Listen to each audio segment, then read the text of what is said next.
What's downright tragic about this is that none of it needed to even happen. Just a few minutes earlier, Austin Dillon was well on his way to winning the Cookout 400 outright. He was fastest in practice, qualified sixth on the grid, finished seventh and fifth in the stages, and entering turn one with 2 laps to go had not only passed pole sitter Denny Hamlin for the lead, but built up a 3-second advantage in a car that would later clear inspection. A distant 32nd in points coming into that night, Dillon hadn't led a single lap all season, never once finished in the top five, and was sitting on a 68 race winless streak, a streak dating back to just his fourth career win and 394 starts across 14 seasons. And that day, he only won after a pop up rain shower wiped out the entire lead pack. Yet there he was, leading his 30th lap and certain to lead the final two. No one was going to catch him. Indeed, the booth was already calling him home, declaring what a great story this was going to be. But a wreck between Ricky Stenhouse Jr. and Ryan Preece brought out the caution, and instead of both racing to the line and ending under caution, NASCAR's own series of gimmicks froze the field and demanded this race turn out differently. So as lap 400 came and went, the race went into overtime. There would be another round of pit stops, one where the Richard Childress Racing crew did manage to keep Dillon out front. But the 2 lap sprint was still to come, and if another wreck took place before the white flag, if NASCAR chose to throw the caution this time, there would be another. Not a single file restart, but a double file restart, and only after they addressed the choose cone. There, Dillon inexplicably chose the inside lane, leaving the far superior outside open for perhaps the only other driver in the entire field to rival his aggression, Joey Logano. Logano had already won at Nashville, locking himself in as one of the 16 full-time drivers to qualify for the playoffs. The regular season championship was out of his reach, but that hardly mattered. Logano's goal was to fill his bucket with more playoff points, so he could breeze through the 3-race round of 16 and make the round of 12, which would eliminate the 4 lowest-ranked playoff drivers. Then, perhaps to the round of 8, where another 4 were cut, and finally every driver's dream, the Championship 4 at Phoenix. There, only by beating the final 3 drivers would he celebrate his 3rd Cup Series championship. For Dillon, the stakes were far different. His terrible season had left him nearly last among the 36 chartered entries. If he didn't win this race, or the 3 to follow it, he wouldn't be in the round of 16. He'd only be in the way. And so, once Dillon and Logano reached the Geico restart zone, there could be no other outcome. Nothing that came before this moment will be remembered. Only 2 turns of the wheel. For much of NASCAR's history, drivers and teams were defined by winning races. This sounds obvious until you really start thinking about it. Back then, a driver could be defined not just if they won, but how they did, on which tracks they had the most success, if they won in a photo finish or by a wide margin, and how they celebrated. Some won early in their career, showing the promise of what was still to come. Others did so after dozens or hundreds of starts, a testament to their persistence. And still others never won at all, either in a one-off start or for a career spanning decades. No one in a position to win knows if they'll ever be in that position again, and no winner knows if that one will be their last. All they know is now, here, in this moment, they have a chance. In that moment, a race is boiled down to its most basic element, one driver matching his car against another's. Sometimes they'll bump, other times they'll wreck, but each time it was up to the drivers and not the championship format. Such was the age of the full season championship. In it, the focus each week was the race, not the title. Before the playoffs, there was such a thing as it being too early to talk about the championship. This is why it's perfect to start the year with the Daytona 500, where collecting points is a distant afterthought to winning the sport's biggest race. The championship was something that kind of lurked in the background because in those first few weeks, you really didn't have enough information to know who was going to be a contender at the end of the year. The more races went by, the clearer the picture became, who was a likely contender, who was struggling, and who was eliminated. Only when 2 or 3 drivers were realistic contenders was a championship ever discussed. Until then, you only caught a mere glimpse at the current standings. Then the season changed. With time running out, when a championship contender struggled or excelled, it was a big story. But even then, the focus never fully strayed from who was actually winning that particular race. This gradual increase in intensity made the championship feel big, not simply a massive accomplishment, but also massive in scale. In February, everyone has their predictions, but no one truly knows who the contenders will be.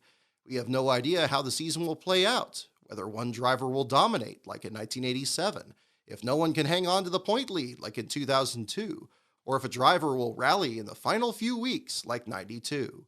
The championship could be determined before the season is even over, or go down to the final lap of the last race. In this odyssey, every driver and team are characters in a story that plays out across 9 full months, some with larger roles than others, but everyone with a part to play. The signposts are each race winner when the points are tallied and the picture becomes clearer. The few bonus points made available for leading a lap or leading the most laps encourage drivers to dominate as many phases of the race as possible, both to earn as many points for themselves and to prevent other drivers from claiming them. But since perfection is impossible, consistency is the more realistic goal. If you can't win, then at least lead a lap. If you can't lead a lap and you have a 20th place car, try to get it in the top 10. And if you crash or the car breaks, piece that thing back together and get back out there, passing anyone who can't. These moments separated a good season from a championship season. When all the tallying is done, the championship becomes not only a reward to the driver and team who put together the best season, but a celebration of the entire season, marveling at the journey it took to get there. How each race, each lap, each pit stop, each fraction of a second led to this single moment. And in telling that story, no single moment nor driver is unimportant. To me, back then, there were two races that signaled the start of the championship push: the Bristol Night Race and the Southern 500, from late August to early September. The Bristol Night Race was one of the last big crash fests of the year. A point leader who managed to have a good night there was in a good position to hang on for the rest of the season. If they struggled in this race, the fight was on. In either case, kicking things off the next week was a crown jewel, the Southern 500, where back then you had either the Winston Million or the Noble 5 at stake as a bonus. By that race, you knew exactly who was in contention for the title. It was likely down to maybe 2 or 3 drivers.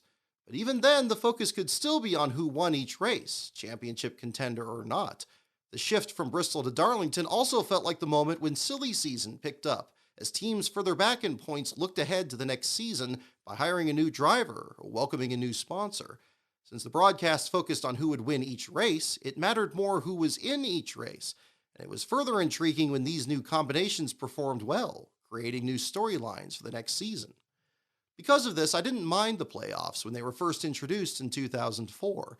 Ending the regular season in September, this time a few weeks later between Richmond and New Hampshire, seemed to make the most sense. But after all the changes that have followed, we have a true mess on our hands.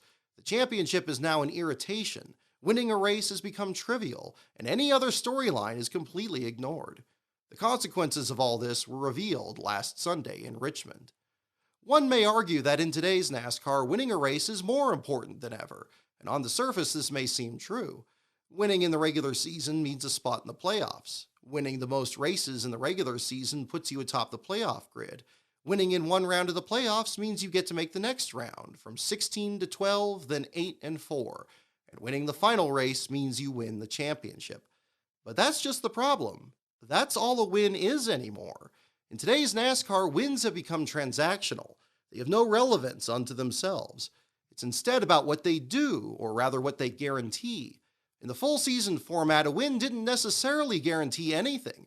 There were always factors within and outside your control. Your success also depended on how your closest competitors performed and how consistent you had been up to that point in the season.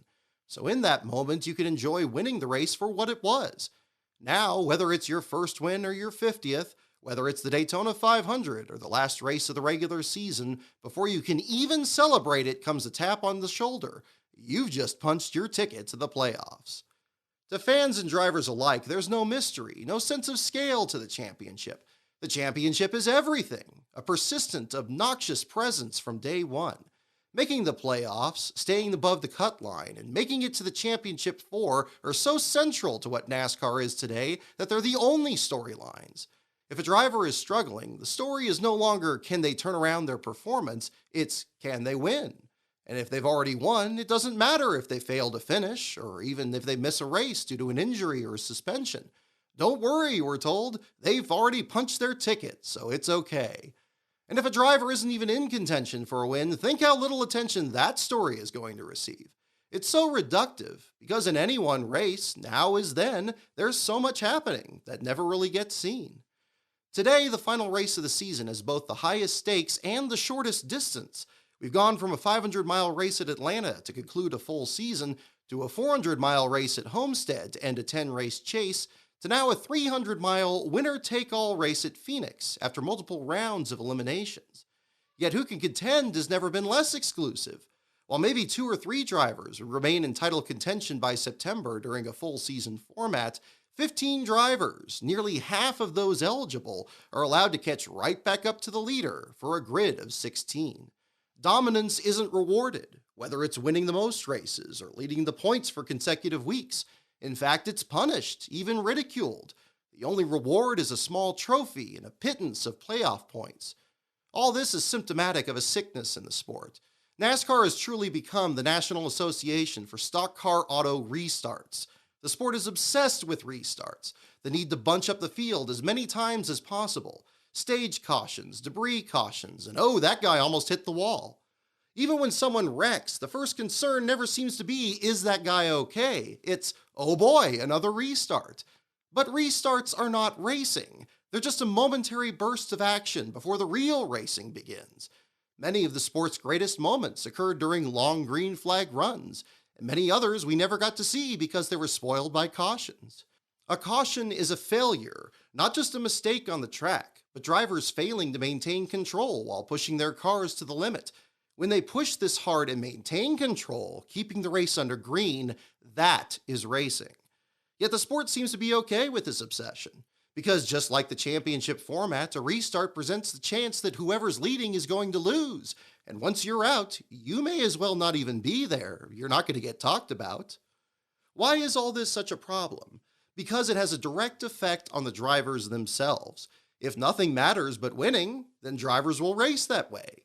And this is where we rejoin what happened on Sunday night. We're now 20 years into NASCAR's playoff era. An entire generation of competitors have no memory of what it was like to win a full season Cup Series championship. All they know is win and you're in, stage cautions, and playoff eliminations. And young or old, that change will affect how you race, especially if the leader is right in front of you on the final lap.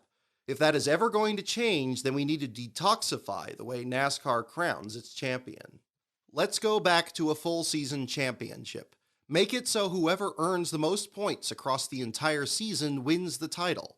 It's time. It's overdue. Not because it's something we did in the past for nostalgia's sake, but because we have strayed too far from what a championship is supposed to represent. If you need a way to market it, pull a Coca-Cola and call it Playoffs Classic. We don't even need to go back to the Latford system. The current 1 point per position format introduced in 2011 has never yet been tested in a full season format, but it's a good one. 1 point per position is much easier for fans to follow, and over a full season, there's even more serious penalties for having a poor finish. The Latford system awarded as few as 34 points for last place, and barely 6 times as many points, 190, for winning and leading the most laps. Today, even in a 36-car field, the race winner can score 60 points for sweeping the stages and taking the checkered flag, while last place only earns 1 point.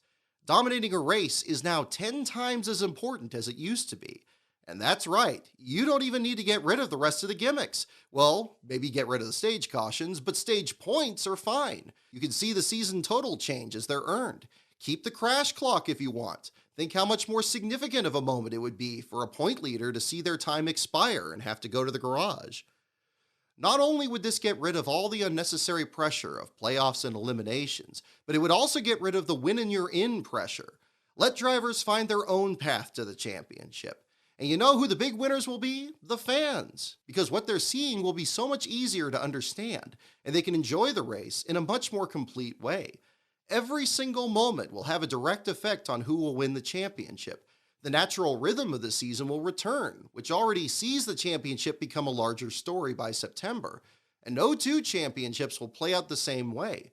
Sometimes 1 or 2 drivers will dominate. Other times it will go down to the final race with no clear frontrunner. But each will be memorable. And the driver who puts together the best season will still have the best chance to win. Think if this were in place, how different things would have turned out on Sunday. If Dillon still chose the inside line and Logano got by, it's less likely Dillon would have even taken a chance at wrecking Logano. While missing out on a win, the second place finish would still be a big shot in the arm for how well Dillon and his team performed. And as the race was discussed through the week, we could talk more about how fast they have been all weekend and what this means for them going forward. He would have been an actual storyline, like anyone else having a good run in that race. It would encourage talking about more of the field as a result. And when he did win sometime in the future, it would be that much more rewarding, placed in the context of the disappointment. We've grown too accustomed to instant gratification in this sport. It's time to respect the process. Yes, we wouldn't have the story of his big jump in the points, which, as I'm recording this, was just taken away anyway. But let's be frank, a driver 32nd in points who leapfrogs into the top 16 with a win doesn't have any better of a chance at the championship than he had before. Even if he did advance past the first round, there's still 2 more rounds and a winner-take-all race to go. At best, 2 or 3 drivers in that round of 16 are legitimate contenders, and that is no different than what a full season championship would produce in September. So why bother with any of this?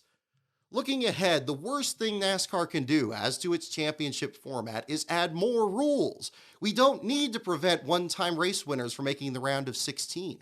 We don't need to require they be in the top 30 in points after 26 races. We've reached the point where every new rule creates more chaos instead of less of it.